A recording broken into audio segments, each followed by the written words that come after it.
সকলকে সুপ্রভাত। আজকে 2রা অক্টোবর মহালয়ার দিন। তো একেবারে সকাল থেকে ভিডিওটা শুরু করছি। তো তোমরা সবাই জানো যে এক পশলা বৃষ্টি দিয়ে কিন্তু মহালয়ার দিনটা শুরু হয়েছে।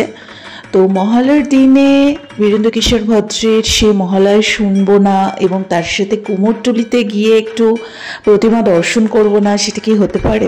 তাহলে তো সবটাই ইনকমপ্লিট। এই সময় এসে না কুমোরটুলিতে মায়ের চক্ষুদানের পর্বটা দেখতে খুব ভালো লাগে। তাছাড়া গঙ্গায় সবাই তর্পণ করে, অনেকক্ষণ দাঁড়িয়ে দাঁড়িয়ে দেখতেও ভীষণ ভালো লাগে। তাই ভাবলাম ছোট কয়েকটা মুহূর্ত তোমাদের সাথে শেয়ার করে দিই। তো যাই হোক, আমি হয়তো সেই দিন যাইনি, এই ছবিগুলো দুদিন আগে তুলে রাখা, সেটাই তোমাদের সাথে শেয়ার করলাম। তো সকালটা যখন হয়েছে, মানে অলরেডি আমার রেডি হতে সব শোনা কমপ্লিট। তারপরে মোটামুটি 8:30 নাগাদ বেরিয়ে পড়েছে অ্যাজ ইউজুয়াল আমি পড়াতে, কারণ কাজটা তো করতে হবে না, ডিউটি ইজ ডিউটি। আজকে বিকেলটা আমি পড়াতে যাব না, তাই সকালবেলাটা পড়িয়ে নিলাম। মোটামুটি পঞ্চমী পর্যন্ত তো পড়াতেই হবে, কিছু করার নেই। তো যাই হোক, তার মধ্যে বাড়িতে এসে দেখলাম সুন্দর একটা পার্সেল চলে এসছে। কি বলতো, আজকে মহালয়ার এই শুভ দিনে আমাদের ছোট্ট গোপাল সোনার একটা বেড কাম মশারি আর তার সাথে বালিশ এসছে। অলরেডি একটা আছে, কিন্তু তাও মনে হলো যে সুন্দর দেখে একটা আরেকটা অর্ডার দিয়ে দিই। বালিশগুলো এত সুন্দর, তার সাথে কোল বালিশ আছে আর মশারির সাথে অ্যাটাচ করা হচ্ছে ঠাকুরের বেডটা।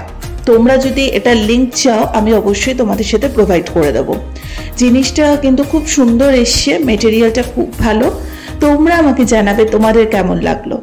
তো গোপাল সোনার জন্য ছোটোখাটো কিছু নেওয়া হবে না, এটা হতে পারে। তো যাই হোক আজকে মোটামুটি সকালের পাঠটুকু তোমাদের সাথে শেয়ার করলাম। তোমরা জানাবে যে মহালয়ার দিন তোমরা কি করে সবাই সেলিব্রেট করো। তারপরে আজকে একটু বিরিয়ানি খেতে ইচ্ছে করছিল, তাই ডিবাপি থেকে বিরিয়ানিটা অর্ডার করে দিয়েছিলাম, চিকেন বিরিয়ানি। বিকেলের পার্টটা আমি দেখাবো, কোথায় গেছি না গেছি সেই পার্টটা নেক্সট ভিডিওতে আসবে। কারণ হুট করেই আমরা আজকে প্ল্যান করি, আগে থেকে বলেছি না যে অত প্ল্যান কিছু থাকে না, যা প্ল্যান করার আমরা খুব সার্টেন প্ল্যান করি। সঞ্চিতা, রিমা, আমরা সবাই মিলে একটু প্ল্যান করলাম যে বিকেলবেলাটা বাড়িতে বসে থাকবো না, একটু খাওয়া দাওয়া করতে বেরোবো। তো তাই জন্যই সেই পার্টটা আমি ইচ্ছে করে নেক্সট ভিডিওতে তোমাদের সাথে শেয়ার করব।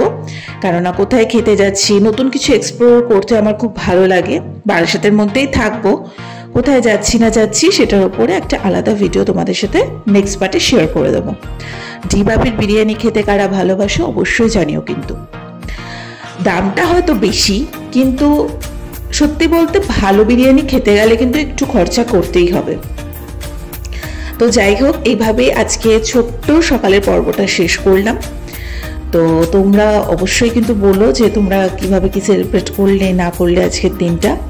তো মায়ের আগমন অলরেডি হয়ে গেছে, আশা করছি এবারে অপরাধীরা শাস্তি পাবে, একটা সুবিচার হবে।